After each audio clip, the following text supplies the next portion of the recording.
बल्ला बोल। Hello and welcome to the OG cricket podcast बल्ला बोल। और आईपीएल की डेली डोज के साथ अपन हाजिर हैं। मेरे साथ हैं आज निशांत और संदीप सिन्हा जी। कल का मैच देख करके आए हैं। हम पोजीशन भी बदल लेंगे, पहला साल तुम मेरे पर दाग दे, तो यही तय हुआ था कि तुम आज निशान से पूछोगे। लेकिन सब कुछ तय कहाँ हो पाता है, मतलब तयशुदा जो चीजें होती हैं उस हिसाब से एसआरएच के साथ तो जो तय हुआ था वो नहीं हो पाया है। नहीं हुआ। कल जो हुआ, कल तो comedy of errors. Comedy of errors, मतलब अगर आपको एसआरएच का पूरे टूर्नामेंट में क्या हाल है आपको समझना है तो बस आपको ईशान किशन का विकेट देखना है। हाँ, lost in a Wonderland, Yes. पता ही नहीं चला। मतलब अंपायर वाइड देने जा रहा है, फिर आपको जाते देखा, उसको रियलाइज हो ओ ये वाइड नहीं है, या खुदा, ये तो कुछ और है। ये एकदम गेंद उसको छुआ है, उसको कि उसने कबूला है कि उसने छुआ है। और वो चले जाते हैं, जब पवेलियन पहुंचते हैं आपको रियलाइज होता है तरीके और किसी को नहीं छुआ। हैरत की बात है, अपील भी नहीं हो रहा। विकेट कीपर अपील नहीं कर रहा लगा ना कि ये स्पोर्ट्समैन स्पिरिट है, देखिए मैं खुद आउट हूं, मैं जा रहा हूं। चलो, बट सवाल है कि आप तो आउट भी नहीं थे, फिर भी आप चले। हाँ वही, हम पहले हम सोचे कि चलो फेयर प्ले अवार्ड में अच्छे मार्क्स मिलेंगे, फिर ये पता चला कि आप आउट नहीं थे और बिना मतलब चले गए तो मार्क्स नहीं मिलेंगे, आपने गलत किया। वहां भी ओवर एक्टिंग के 150 पॉइंट कट जाएंगे। यार क्या किया जाए, उस टीम का बहुत बुरा हाल है। 13 पे 4 हम ना, लोग डिस्कस कर रहे थे, वही है एसआरएच के साथ, वही है टॉप ऑर्डर खत्म तो सब खत्म। हालांकि कल एक अच्छी पॉजिटिव चीज रही कि क्लासन थोड़ा फॉर्म में दिखे। क्लास हैं, इकलौते खिलाड़ी हैं जो हर मैच में 20 पिछले प्लस मैच स्कोर में भी, किया इससे उन्होंने। पिछले वाले मैच में भी उन्होंने फॉर्म में आते हुए दिखा दिया था, इशारा दे दिया था। पर इनफ नहीं है ना। आप 13 पे 4 एक T20 मैच में रहे, उसके बाद 5वां विकेट भी बहुत ज्यादा रन नहीं हुए, 31-30 के फिर हाँ आसपास 5वां विकेट गिर गया। वो तो आपको इम्पैक्ट प्लेयर में अभिनव मनोहर आ गए तो उसके बाद थोड़ा सा रन बन गया आपका। हालांकि आखिरी 2 ओवर में ये दोनों टिक जाते तो 160 ले जा सकते थे, 10-15 रन कम रह गए इन दोनों की कमी, मतलब कि वो 8-10 आखिर में। खैर आप मतलब आप लालची नहीं हो सकते हैं। आप 13 पे 4 31 पे 5 से 142-43 पे चले गए, बहुत बड़ी बात थी।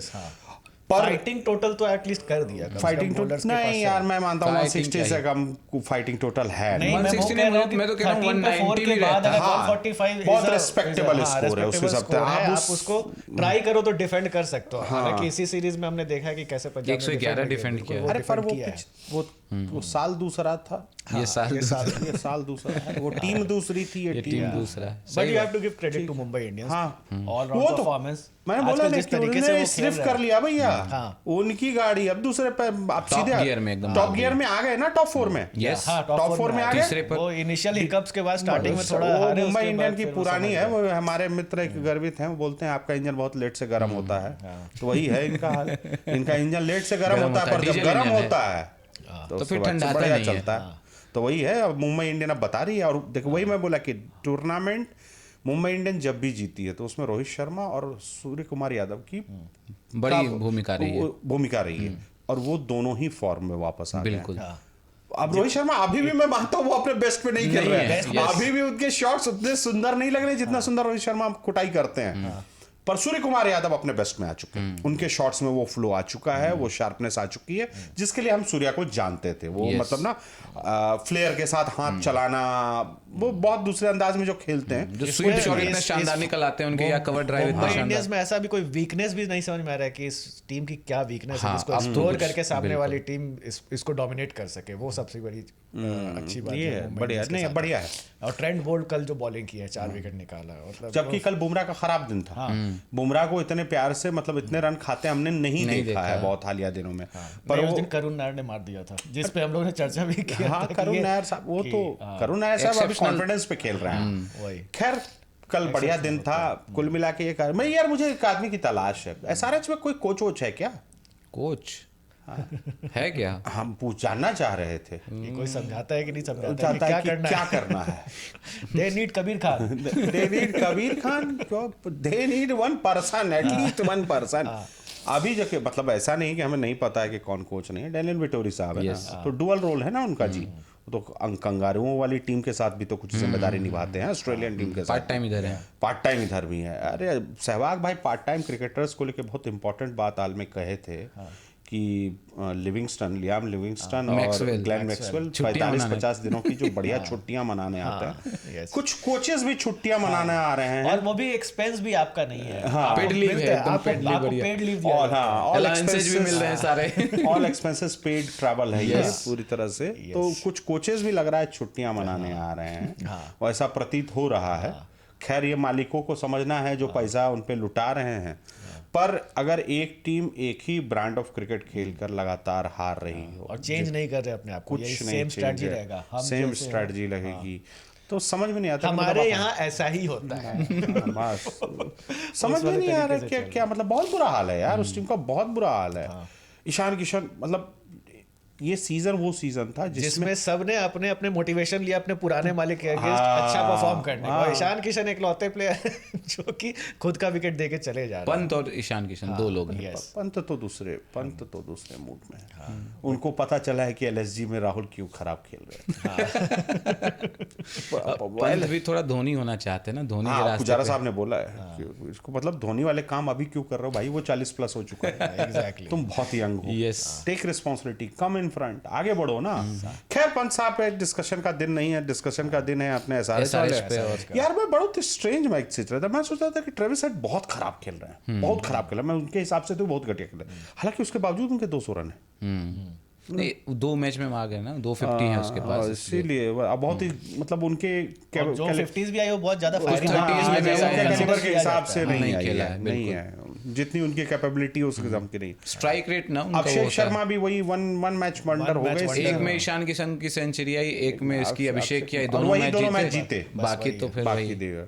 और नीतीश रेड्डी मेलबोर्न में ही अपना फॉर्म छोड़ के चले जाए। नीतीश रेड्डी को लग रहा है ना कि चलो ठीक है, अभी 5 मैच का वो 5 मैच की सीरीज इंग्लैंड में आने वाली है, वहां भी जगह बचाना है। अरे यार वहां तो टेस्ट मैच खेल रहे हैं ना अभी। हाँ मतलब अजीब सा मतलब नीति वही मैं बोला कि मेलबर्न में ही छोड़कर चले आए नीतीश रेड्डी अपना फॉर्म जो ये किया था। हाँ बस वहीं छूट गया। उस सेंचुरी के बाद नीतीश उसके बाद उन्होंने सिडनी उस टेस्ट मैच में भी कुछ खास नहीं किया, यस, और इस टूर्नामेंट में तो बिल्कुल खास नहीं किया। उसके बाद तो इंजर्ड भी थे, नीतीश रेड्डी इंजर्ड रहे। और मतलब ये भी है ना, बॉलिंग ऑलराउंडर है, वो बॉलिंग करते थे, लेकिन इस बार नहीं कर रहे दी जा रही हैं। मुझे लगता है शायद बीसीसीआई का ऐसा हो कि नहीं इंजरी है, उनकी इंजरी से रिकवर कर रहे हैं प्रॉपर बहुत। बट पता नहीं एसआरएच टीम में मेरे हिसाब से सहवाग भाई अगर एनालाइज करते हैं एसआरएच टीम में, तो मुझे मेरे हिसाब से टोटल 15 खिलाड़ी छुट्टियां मना रहे हैं। परफॉर्मेंस वैसी पूरी है, टीम गई है छुट्टी पे। पूरी टीम छुट्टी पे गई है बॉस। कोई एप्लीकेशन नहीं है। हर मैच में एक आदमी बोलता है यार मेरे हिस्से का नंबर आ गया, मैं भी खेल लेता हूँ, इस टाइप से। कल क्लासन का आ गया। हाँ कल क्लासन का आ गया था कि उसको खेलना था। अभिनव मनोहर में का भी मैंने फिर कल चेक किया कि अभिनव मनोहर के भी 4 मैचेस में कुछ नहीं था, 0-1 4-8 इस तरह के स्कोर थे। कल उन्होंने भी अपने हिस्सा का चलो भैया हम आए हैं आपकी टीम में, बड़ी चर्चा भी थे ना अभिनव मनोहर, अटेंडेंस लगवा देते हैं कि हमने भी लगवा देते हैं, तो वो किया। बहुत बुरा बॉलिंग यूनिट भी वैसी ही है। शमी, अब समझ जाइए कि शमी जैसे प्रीमियम बॉलर को अगर टूर्नामेंट के 8वें 9वें मैच में टीम से बाहर रखना पड़ रहा है, तो यानी शमी फॉर्म में पूरी तरह से नहीं है। वो शमी नहीं है जो हमने 2023 नवंबर में अक्टूबर में देखा था। इवन पैट कमिंस के साथ भी वही। पैट कमिंस इज तो saving his best for championship final, test championship final, WTC फाइनल। वो मैं यही ऑस्ट्रेलियन, यही ट्रेविस हेड इसको लॉर्ड्स में शतक मारेंगे, यही कमिंस खेले नहीं जाएंगे किसी से। पर बेचारे यही है, चलो छुट्टियों का दिन है, गर्मी समर वेकेशन है ये। मतलब कुछ खिलाड़ियों को तो देख कर लग रहा है कि नहीं देर नॉट सीरियसली, मतलब आप न्याय नहीं कर पा रहे हैं, आपसे उम्मीद की जाती है। और इसके पीछे सिर्फ खिलाड़ियों को क्यों जिम्मेदार हो सकता है फेजेस कि जब आप क्या कहते हैं कई बैट्समैन या टॉप 3 टॉप 4 लोग आउट ऑफ फॉर्म होते हैं तो पूरी की पूरी टीम खराब खेलने लगती है। पर उसको साथ भी हो रहा है। हाँ मतलब खैर चेन्नई तो छोड़ ही दिए, वहाँ नहीं जाएंगे अभी उसका तो दूसरा ही है। पर उसको रिवाइव करने के कुछ तरीके होते हैं, कुछ प्लान होता है, कुछ एप्लीकेशन होता है, वो भी नहीं देखा। नहीं ये सिर्फ चेन्नई नहीं, मैं चेन्नई इवन केकेआर के साथ भी ये प्रॉब्लम हो रहा है। अभी तो आज एक के साथ आज होगा, आज भी होने वाला है। एक आएंगे आज खेलने के लिए ना, राजस्थान उनके भी तो उनके तो निजी चल रहे हैं, वो दूसरे टांजेंट में नहीं, बट उनमें ये है कि अभी यशस्वी जायसवाल फॉर्म में आ गए हैं, वैभव सूर्यवंशी। अरे भाई उनके टेंजेंट आप नहीं पकड़ रहे हैं, उनके टेंजेंट है ऑफ द फील्ड कंट्रोवर्सीज। वो बेचारे फंस गए हैं कि भैया मैच फिक्सिंग अच्छा ट्रांजिशन कर लिए क्या हम लोग अगले सेगमेंट में? नहीं यार, प्रॉपर सेगमेंट में पहले आप ट्रांजिशन सुन करा। लेते हैं हाँ, मैच रिपोर्ट सुन लेते हैं, उसके बाद आते हैं इस पे विस्तार से। मुंबई की टीम वही कर रही है जिसके लिए वो जानी जाती है, यानी कि शुरुआत थोड़ी ढीली रहती है लेकिन उसके बाद रफ्तार पकड़ लेती है। पहले भी हमने ऐसा देखा है और इस बार भी कुछ वैसा ही होता नजर आ रहा है। शुरुआत ढीली थी इस बार भी। अब 4 में से 4 जीत, पिछले 4 मुकाबले चारों मुंबई इंडियंस ने जीते हैं। अब सीधा तीसरे पायदान पर जा बैठी है मुंबई इंडियंस की टीम। बावजूद इसके मैं आपको कहना चाहूँगा प्लेऑफ में क्वालिफाई करना इतना आसान नहीं होगा। मैं ऐसा क्यों कह रहा हूं? वो इसलिए क्योंकि देखिए 10 अंक आपके पास हैं, 5 मुकाबले आपके पास बचे हुए हैं और कम से कम आपको 3 मुकाबले इन 5 में से जीतने हैं अगर आपको चांस चाहिए कुछ भी क्वालिफाई करने का। देखिए 14 पॉइंट पे तो इस बार आप क्वालिफाई नहीं करोगे, तो 2 जीत से काम नहीं होने वाला। 4 जीत जाते हो 5 में से तो आपको गारंटी स्पॉट मिल जाएगा। 18 में आप क्वालिफाई करोगे ही करोगे। 16 में 50-50 हो सकता है। मुझे लगता है इस बार नेट रन रेट आ जाएगा 16 में। तो आपको 4 मुकाबले 5 में से जीतने हैं गारंटी करने के लिए, ये आसान नहीं है। 3 ये भी मुश्किल है लेकिन ये फिर भी हो सकता है, इसलिए मैं कह रहा हूं 50-50 चांस है। ऐसा क्यों कह रहा हूं? क्योंकि देखिए ये 4 जीत जरूर हुई हैं लेकिन आपको ध्यान रखना होगा ये थोड़ा एक इजी पीरियड था मुंबई की टीम के लिए। ठीक है, दिल्ली को उन्होंने जरूर हराया लेकिन उसके बाद उनको सीएसके के खिलाफ मुकाबला खेलना पड़ा जो एक इस वक्त काफ़ी कमज़ोर नज़र आ रही है। 2 मुकाबले आपने सनराइजर्स हैदराबाद के खिलाफ खेले जो भी थोड़ी कमज़ोर नज़र आ रही है और इसके साथ आपके 4 जीत हुई हैं।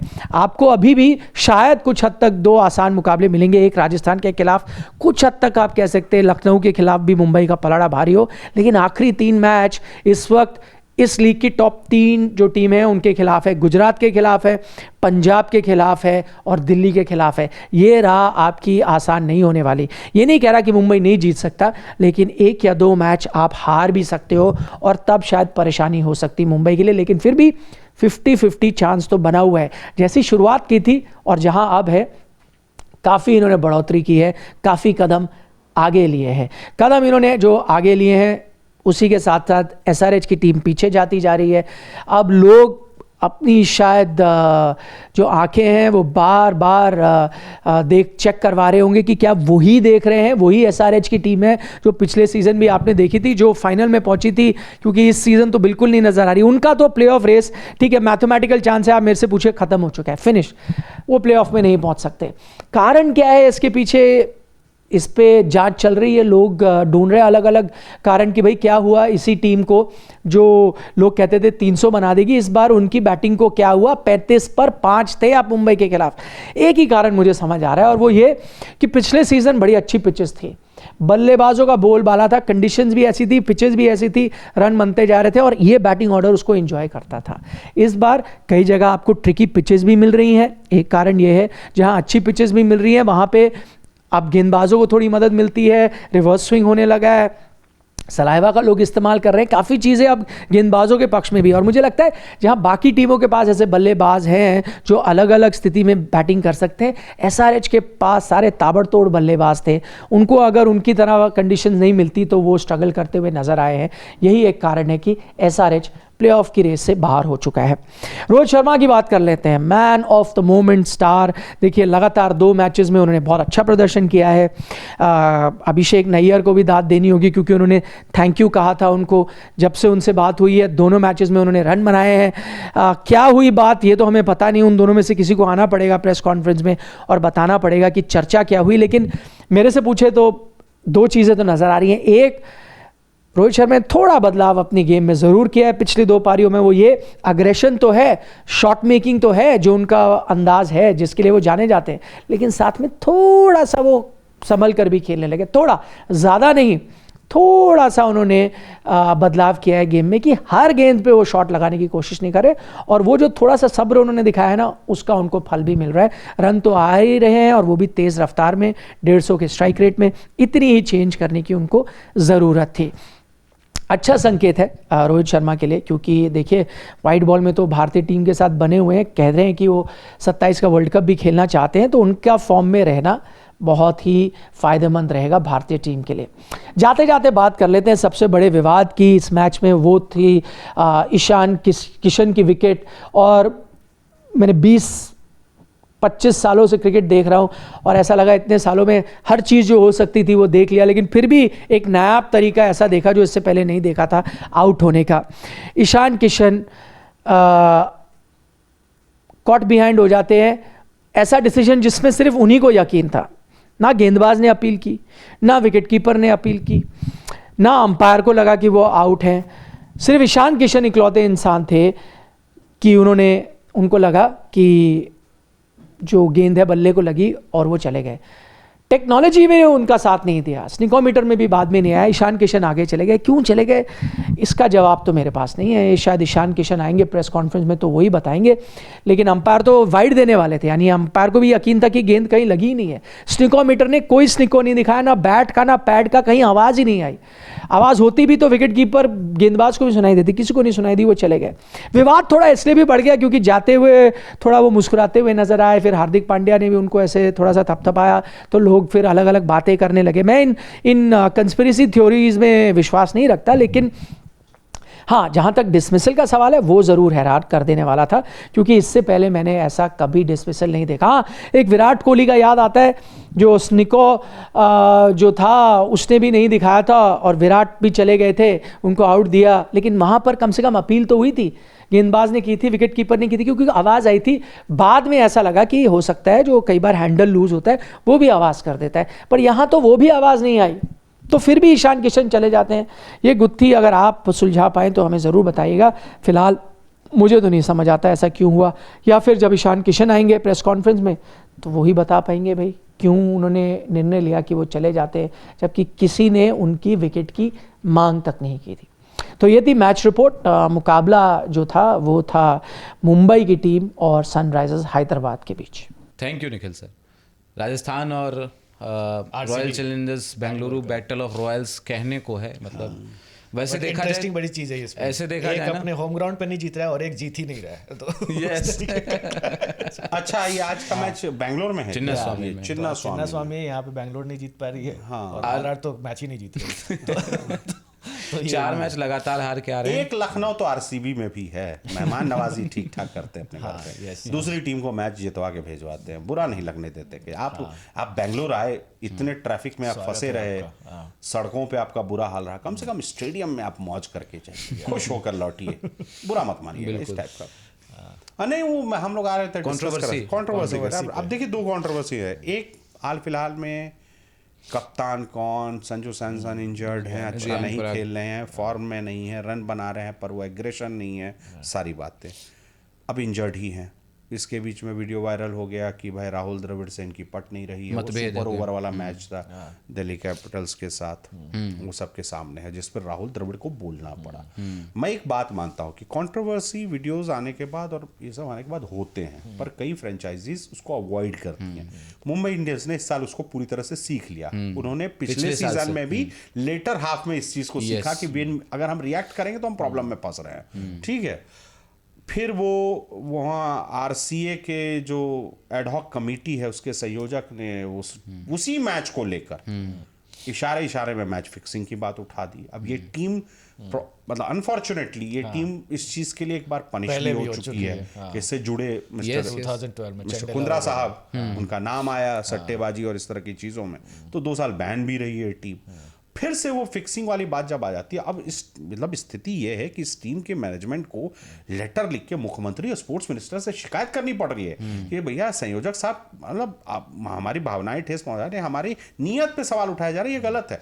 अब ये ऑफ फील्ड जब कंट्रोवर्सी आपकी टीम को पकड़ ले, तो पिछले साल मुंबई इंडियंस के साथ क्या हुआ था, वो चीज मेरे को अब लग रहा है कि इस साल राजस्थान रॉयल्स के साथ हो रहा है। साइकोलॉजिकल एक जो प्रेशर आ जाता है ना पूरी टीम पे, वो इफेक्ट करता है, वो दिख रहा है इस टीम पे। और मतलब सारी चीजें देखिए कि अनफॉर्चुनेटली उस समय भी द्रविड़ उस टीम से जुड़े हुए थे, और अभी भी द्रविड़ हैं, और इतना बढ़िया आदमी, इतना शांत स्वभाव का, बहुत क्लियर कट, मतलब बहुत मैं बता रहा कि एक होता है ना कि बहुत इससे ज्यादा जेंटलमैन, असली जेंटलमैन जिसको कहते हैं, जेंटलमैन गेम ऑफ ट्रूथफुल निष्ठा के वाला आदमी एक टीम को जिताने की सारी कोशिश कर रहा है, पर इतना ऑफ द फील्ड कंट्रोवर्सी कैसे वो कंट्रोल करेंगे? सही बात है। अब खैर मतलब ठीक है, देखिए क्रिकेट में क्या होता है। अब आज तो वो ट्रैवल ही नहीं किए ना, ट्रैवल ही नहीं किया, जयपुर में ही है संजू सैमसन, तो कौन करेंगे? रियान पराग हैं वही रियान करेंगे। पराग कैप्टन। कप्तान ही नहीं, ओपनिंग कौन करेंगे? वही बॉलिंग की प्रॉब्लम डिस्कस करते हैं। वैभव सूर्यवंशी ओपन तो वैसे भी संजू अरे, सैमसन कर रहे थे। 14 साल का लड़का। 14 साल का लड़का। अरे लेकिन आज थोड़ा मुकाबला दिलचस्प होगा। जोश हेजलवुड उनकी परीक्षा लेंगे। इंटरनेशनल 14 साल का लड़का जब पहली गेंद पे छक्का मारता लगता है यार I कि have भाई- arrived. हाँ, अरे यार और मैं देखता हूँ हर जिससे भी मिला मैंने सोशल मीडिया पे या जहाँ भी देख रहा हूँ, सब लोग मतलब चाहते हैं कि वो सक्सेसफुल हो बंदा, है ना, मतलब रिलेट कर पा रहे हैं कि मतलब अपने वन ऑफ अस है वो, है ना, ऐसा वन लग रहा ऑफ है अस। लोगों को। सबसे बड़ा कि आज के डेट में ना यंग हीरोज की बड़ी जरूरत है। हम लोग के टाइम पे जो सचिन का जो क्रेज क्रेज था था, ना कि बिल्कुल। हाँ ये भी लड़का कर सकता है, तो यंग एक तो यंग हीरोज आजकल के जेनजी में लोगों में जिस तरीके के वो होते हैं, वो उस पे ऐसे ही बहुत सारी मीम्स बनते हैं, रिडिक्यूल किया जाता है जेनजी को कि यार ये तो किसी चीज के लिए सीरियस लायक ही नहीं है, लाइफ में कोई चीज के लिए सीरियस ही नहीं है, चाहे वो कॉर्पोरेट लाइफ हो या स्टूडेंट लाइफ हो या कुछ भी। लेकिन अभी जिस तरीके 14 साल के लड़के हो करके आप पहले बॉल पे छक्का मार रहे हो, तो उम्मीद बनती है कि नहीं भाई फ्यूचर ब्राइट है। यस, कुछ इस जनरेशन में भी लोग हैं जो कि टॉर्च को आगे लेकर के जा जाएंगे। सकते हैं। वो तो है। पर वो देखो ना, टीम कॉम्पोजिशन पे हम लोग फिर आ जाते हैं क्योंकि अब क्या है कि अब यशस्वी जायसवाल पे इतनी बड़ी जिम्मेदारी है कि पूरी इनिंग अपने आसपास उन्हें घुमानी होगी क्योंकि संजू सैमसन है नहीं। संजू सैमसन को इस चीज़ की समझ थी और वो लंबी पारियां खेल लेते हैं, सिचुएशन खेल लेते हैं। संजू यशस्वी में वो है कैलिबर, इसमें कोई दो मत नहीं है, उन्होंने हाल में प्रूव करके दिखाया है। फिर आते हैं मिडिल ऑर्डर पे, रियान पराग जो कि है ही नहीं, जो है ही नहीं, नॉन एग्जिस्टेंट है। या तो अब उन्हें सीरियसली हेटमायर हेटमायर की को ऊपर, पोजीशन पर विचार करना चाहिए, आप उन्हें ऊपर भेजें, या फिर अब वही है कि फिर उनकी वही शिकायत होगी कि भाई पावर हिटर मेरे पास डाउन द ऑर्डर नहीं है, क्योंकि शुभम दुबे एक बढ़िया खिलाड़ी है जो पावर हिटिंग कर सकता है, लेकिन उस हिसाब से उसको खिलाते भी नहीं, मौका भी नहीं देते हैं। एक अरे मैच यार में खिलाया, हम लोग फिर कई नहीं बार ना हम लोग क्रिटिसाइज करने में ज़्यादा क्रिटिसाइज कर जाते हैं। हमें ये भी समझना पड़ेगा कि टीम जो चुनी जा रही है वो पेपर पे नहीं चुनी जा रही है, वहाँ वो नेट प्रैक्टिस के दौरान उसके फॉर्म को, उसकी शॉट मेकिंग कैपेबिलिटीज़ या बॉलिंग कैपेबिलिटीज़ को देख के चुना जा रहा है टीम को। तो हो सकता है उन कुछ ऐसा देख रहे हैं जो हम नहीं देख पा रहे हैं, जो हम लोगों के कैमरे के सामने, आंखों के सामने नहीं है। मतलब होता है ना, आपको हमें और आपको लगता है यार इसे मौका क्यों नहीं देते यार। भैया वो कोच हैं, वो देख रहे हैं एक बंद कमरे में, एक मतलब एक क्लोज्ड एरिया में प्रैक्टिस चल रहा है, वो शायद उस दौरान उसको इवैल्यूएट कर रहे हैं और शायद उस इवैल्यूएशन में वो अच्छे मार्क्स नहीं ला रहा है, इस कारण से वो टीम का हिस्सा नहीं है। तो आजकल इवैल्यूएशन और ज्यादा साइंटिफिक हो गया, एक एक बॉल, एक एक स्टेप्स आपके, एक एक एक्शन आपको वो पूरा एनालाइज किया जाता है, लोग बैठे रहते हैं लैपटॉप। बट ये दिक्कत है ना, फिर आप सब कुछ एनालाइज कर रहे हो तो मतलब इसमें तो कॉमन सेंस वाली बात है कि हेटमायर को इतना नीचे क्यों खिलाना फिर, है ना। पर वही है ना कि बात है कि हम what am I to gain and what am I to lose, हम कितना गेन करने के लिए कितना लूज करने को तैयार हैं। उन्हें लगता है कि शायद मिडिल ओवर की बल्लेबाजी के लिए पराग और ध्रुव जुरल कैपेबल इनफ है, पर they are not capable enough power hitter. और डेथ ओवर में पावर हिटिंग करके रन को पुश करना, कैटापुल्ट करना, वो हेटमायर कर सकते ज्यादा हैं। बेहतर आता है, तो इसलिए मैं हेटमायर को पांचवें छठे पे ही खिलाऊंगा। ये हो सकता है उनकी एक सोच हो सकती है, हालांकि ये सोच अभी तक सही साबित हुई नहीं है। पिछला सीजन ठीक था, मतलब नहीं, पिछला सीजन क्या था, राजस्थान रॉयल्स का तो सारा सीजन एक जैसा होता था, शुरुआत शानदार, बीच में गाड़ी डिरेल हो जाती थी, आखिर में वही एक दो मैच अगर जीत जाए तो मामला बन सकता है, उसमें कभी जीते कभी नहीं जीते। और इस बार उन्होंने बहुत क्लैरिटी दे दिया, शुरू से ही सीजन खराब कि ताकि आप उम्मीद ना जगाएं। इस बार ऐसी कोई टीम नहीं रहेगी ना कि ऐसा मतलब वो टूर्नामेंट का जो आखिरी लीग मैच पे फंसा हो मामला कि जो अब ये इनका रन रेट, उनका रन रेट नहीं, खैर वो तो हो जाएगा, आखिर तक जाते जाते वो हो जाएगा। मतलब ऊपर की एक दो टीमें तो फाइनल रहेंगी, लेकिन देखिएगा लास्ट स्पॉट के लिए ना। आज आरसीबी का 9वां मैच है या 10वां मैच है? 9वां ही होगा, 8 में से 5 जीते हैं, 3 हारे हैं। 3 आ रहे हैं। अगर आज आरसीबी जीत जाती है, 10 पॉइंट पे ऑलरेडी है, आरसीबी मोरलेस थ्रू है, क्योंकि वो भी टीम कॉन्फिडेंस पे चल रही है, एक टीम दूसरी टीम है कॉन्फिडेंस चल रही है, डीसी चल रही है, गुजरात कॉन्फिडेंस चल रही है। मामला खराब मुझे पंजाब ने कर रखा है अपना। पंजाब कभी कभी डिरेल हो जा रहा है, लगता है सब कुछ ठीक चल रहा है, मतलब जैसी शुरुआत की थी हमें लगा था यार पंजाब आसानी से निकाल जाएगा इस बार, पर पंजाब ने कुछ कैंपेन एक दो मैचेस ना गजब से डिरेल हुए हैं कि यार ये क्या हुआ इनके साथ। खैर वो हो सकता है टूर्नामेंट में, पर हाँ देखा जाए तो 6 टीमें तो कंटेंशन में ही हैं कि अब अपना GT, Delhi Capitals, Rajasthan, RCB, Mumbai Indians, और लखनऊ और किंग्स 11 पंजाब। लखनऊ का वैसे छोड़ देते हैं, थोड़ा सा उनका भी लखनऊ का डिरेल हो रहा है मामला, क्योंकि उनकी भी बैटिंग हैवी टॉप 3 पे ही डिपेंडेंसी है। मिचेल मार्श या फिर निकोलस पूरन या फिर माकरम ये नहीं पे है। पंत साहब कुछ कर नहीं रहे हैं, बदूनी साहब कुछ एक मैच में रन बनाया उन्होंने, और कोई है क्या बल्लेबाज उनकी टीम में? नहीं, और कोई और नजर नहीं आया है। ऐसा मतलब इम्पैक्टफुल परफॉर्मेंस नहीं रहा है है। जिसकी चर्चा अब्दुल समद ने थोड़ा बहुत रन बनाया बनाया है ना, पर नहीं है मतलब फॉर्म में है नहीं। हाँ, तो मतलब कुल मिला के वो टीम भी आउट ऑफ, मतलब मैं उस टीम को अब हम बाहर ही मान अगर पहुंच जाए तो बहुत बड़ी luck बात by हो गई। chance वाली बात लक है। बाई चांस नहीं तो उसके बाद अद्भुत क्रिकेट खेलना हाँ, था। yes। कंपैरिजन करें तब तो पंजाब ज्यादा बेटर लग Better रही है। लग रही बेटर है, लग रहा है, better उसके prepared चांसेस है ज्यादा अच्छे, बेहतर टीम है उसके बाद। खैर अब आप अपन आ जाते हैं इधर आरसीबी वाले पे। अपन उस पे वैसे मुझे देखें। लगता है ना कि हेटमायर को आज ऊपर भेजने की एक और वजह यह है कि आरसीबी के लिए खेलते रहे पहले, मतलब खेल चुके हैं हेटमायर, और ग्राउंड भी छोटा है, तो आप उनके बिग हिटिंग एबिलिटीज़ को आज यूटिलाइज हाँ, करना मतलब चाहो। हाँ। क्या आज करे आरसीबी की होम ग्राउंड पे पहला मैच जीत जाए? अच्छी बॉलिंग, सारा सवाल। अच्छी बॉलिंग। खास करके जॉश हेजलवुड अवे ग्राउंड्स में बढ़िया बॉलिंग की है उन्होंने, लेकिन होम ग्राउंड में बहुत अच्छी बॉलिंग की नहीं, पिट अरे यार गए देखो वहाँ क्या पे। है ना, ऐसा होता है, ये जो मेरी समझ कहती कि जिस बाकी ग्राउंड में जो कैच आउट होता है यहाँ छक्का हो जाता है। मिस सेट में छक्का चला जाता है। इसीलिए वो हेजलवुड को आप ऑस्ट्रेलिया के ग्राउंड में जब छक्का मारने जाएंगे तो आपको लिटरली 72-74 मीटर खींचना होगा, बिल्कुल। मिनिमम, मेरा बेयर मिनिमम मान रहा हूँ। yes। एडिलेड को छोड़ के जिसके स्क्वायर्स छोटे हैं 62-64 मीटर के, बस ये इस तरह से सोच लो। तो यहाँ क्या होता है ना कि बाकी ग्राउंड्स बड़े हैं, इन चिन्ना स्वामी के कंपैरिजन में बड़े हैं। देखे जाए तो मुंबई का ग्राउंड भी बहुत छोटा है, वानखेड़े, yes। वानखेड़े भी छोटा है। तो इस कारण से एक नुकसान वो होता है, तो स्पिनर्स को पावर हिटर कभी भी, मतलब अगर गलत शॉट भी लग गया तो इतना आज के डेट में मैंने प्रैक्टिस किया हुआ है कि मेरा मिस हिट भी बाउंड्री के पार जाता है। तो अब वो बल्ले भी तो मोटे मोटे। हाँ, नहीं अब बल्ले मोटे नहीं होता, अब चेकिंग हो रही है। अब बेईमानों की बार नजर है, हम लोगों को बचपन से शक था। अब लेकिन पता है क्या, अंपायरों को भी चेक करने की जरूरत है। जैसे कल अंपायरिंग कर रहे थे ना, अंपायर बल्ला चेक करते हैं यार वो इन सुभाष घई ने एक फिल्म स्टूडियो चमत्कार? खोला। नहीं सुभाष घई ने एक फिल्म स्टूडियो खोला था, विस्लिंग वुड। सुभाष घई ने आखिरी फिल्म परदेश खुद बनाई थी। लोग ऐसा ताल बनाई थी क्या?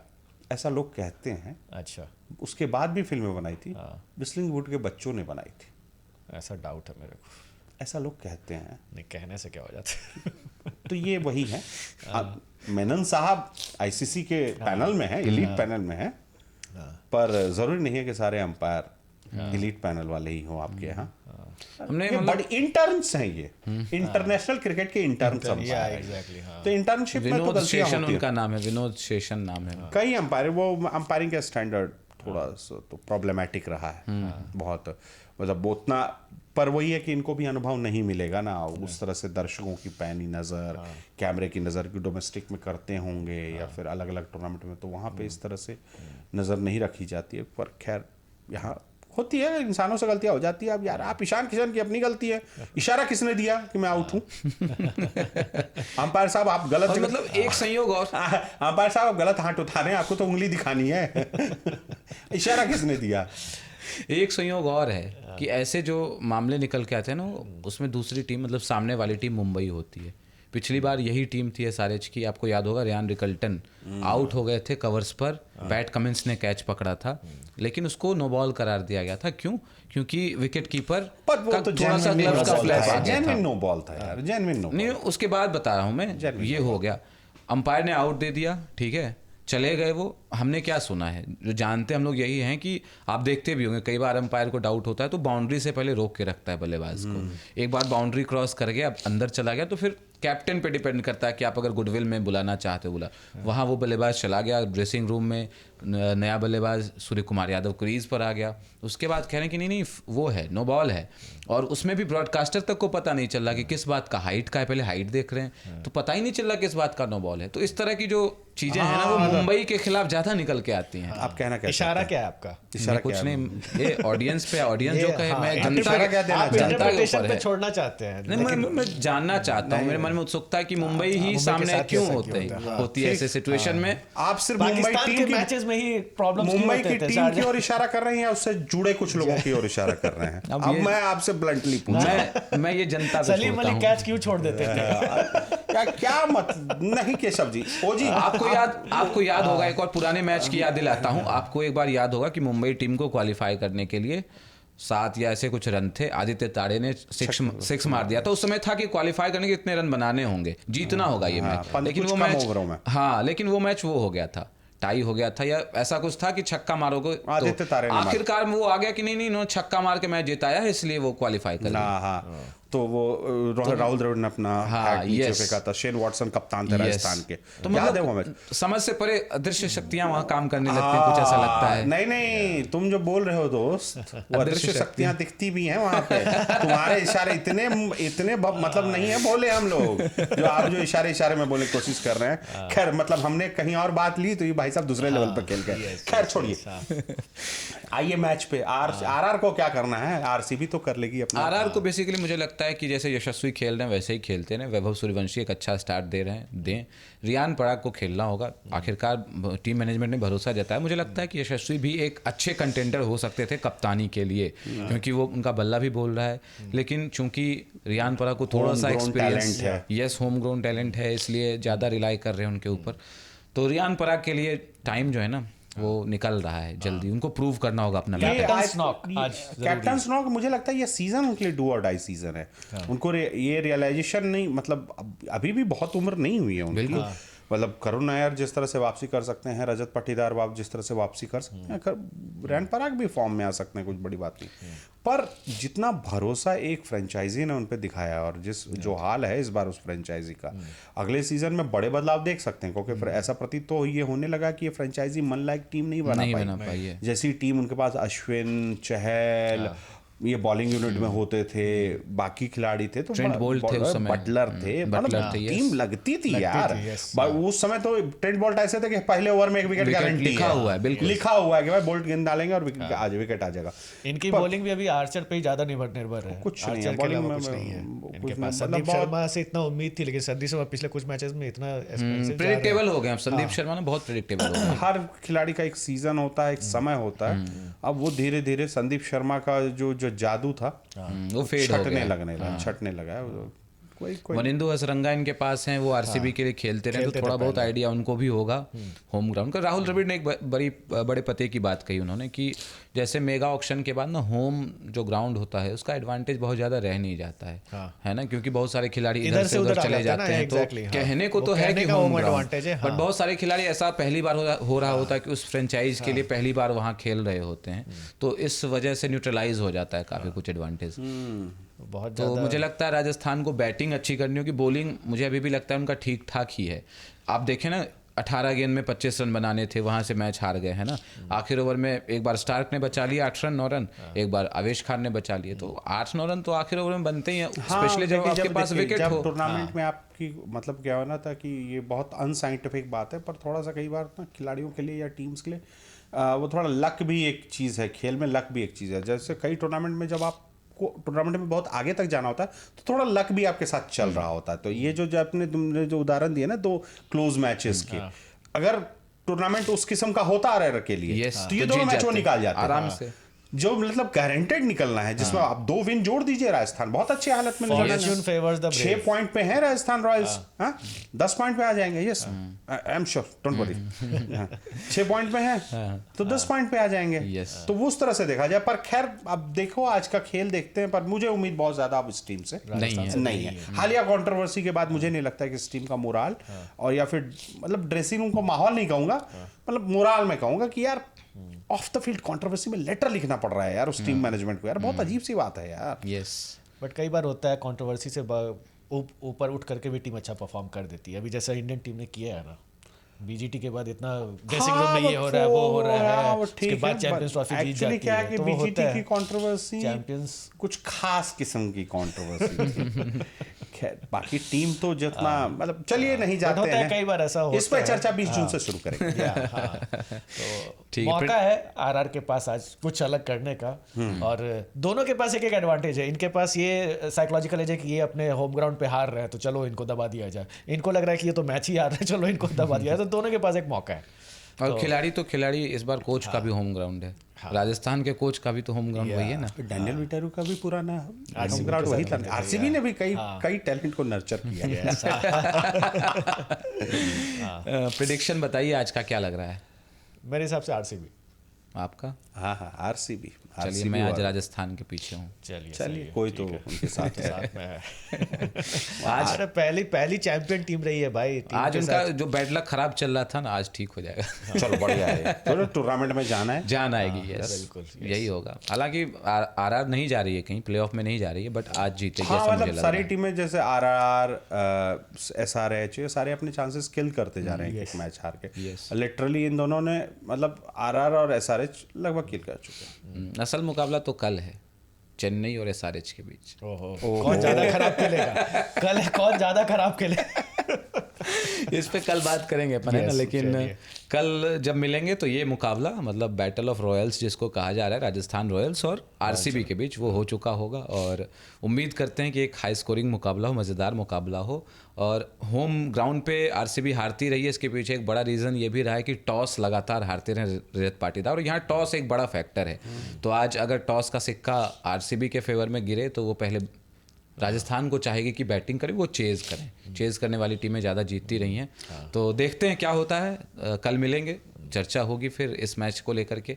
और आप लोगों को ये हमारी बातचीत कैसी लग रही है, ये पॉडकास्ट कैसा लग रहा है, आप हमें कमेंट सेक्शन में जा कर के बता सकते हैं। वीडियो को लाइक करिए, और जो लोग सिर्फ ऑडियो पर सुन रहे हैं हमें, स्पॉटिफाई, एप्पल पॉडकास्ट, जियो सावन वगैरह पे, तो आप हमें radio@aajtak.com पर मेल कर सकते हैं अपने फीडबैक भेजने के लिए। फिलहाल इतना ही। अपना बहुत ख्याल रखिए, सुनते रहिए, देखते रहिए बल्ला बोल। नमस्कार।